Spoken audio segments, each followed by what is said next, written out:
دوستانو دا تاسو کتلی شئ کله چې هم د اقبال پلازي نوم راشي نو شاید ځینې خلک دې سره بلد وي، یعنې دې نوم سره، او ځینې کسان نه وي. اقبال پلازه هغه ځای دی چېرته چې بې حیایانې کېږي، بې شرمیانې کېږي، او د دې په باره کې موږ مخکې هم ویډیوګانې جوړې کړي دي. اوس تاسو سره هم یو څه داسې ویډیوګانې شریکوم، تاسو به یې په خپلو سترګو وګورئ چې دغلته څنګه جسم فروشي کېږي، څنګه دغلته وجود خرڅېږي، څنګه دغلته هجړاګان چې کوم دي یا کوم ښکلي هلکان چې د ځان نه هجړاګان جوړ کړي دغلته ورځي، او دغلته دغه خلک چې دي د خپل جسم نمایش کوي. دوستانو موږ همیشه تاسو سره داسې ویډیوګانې جوړوو چې هغې نه تاسو ته او ټولنې ته یو خیر خور شي. دغه اقبال پلازه چې کوم ده دغلته کوم د هجړاګان چې دوی بهر ولاړ وي، او کوم کسان چې په لاره باندې تېرېږي که هغه سټوډنټان وي، یعنې نوي کسان چې کوم د کلو نه د پېښور ته لاړ شي او دغلته بیا د تعلیم حاصلولو دپاره وخت تېروي، نو هغوی په اوزګار وخت کې بیا راوځي. نو چې کله داسې خلکو ته په مخه ورشي نو هغوی ته هم دا هر څه ډېر نوي وي، او هغوی ځینې کسان خو داسې فکر کوي چې دا جینکۍ دی او موږ ته لاسونه خوځوي. نو بیا چې کله هغوی ورسره لاړ شي دننه کمره کې چې هغوی سره څه وي د هغه ترې اخلي او بې شرمي بې حیایي ورسره کوي په 30 یا 40 یا 50 روپۍ باندې. په دې باره کې ډېرې ویډیوګانې هم راغلي دي، د دوی د دغه ځایونو خپلې ویډیوګانې راغلي دي چې په کومه طریقه باندې دوی دغسې هلکانو سره بدکاري کوي او بیا د هلکانو نه پیسې هم په زور اخلي.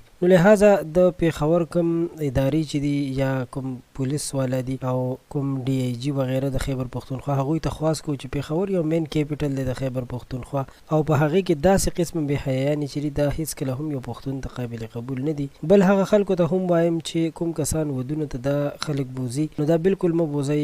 دا یو کاروبار دوی شروع کړی دی، په دې طریقه باندې دوی خپل جسم هم خرڅوي او پیسې هم ګټي. نو دا یو ډېره لویه او عظیمه ګناه ده، ځکه چې دا خو هم هلکان دي او د ځانونو نه هجړاګان جوړ کړي دي. دوی کې هجړاګان ډېر زیات کم دي، خو نور پکې هلکان دي ځانونو نه هجړاګان جوړ کړي دي او خلک ورسره لواطت هم کوي. نو ډېره مننه، امید لرم ستاسو به معلومات خوښ شوي.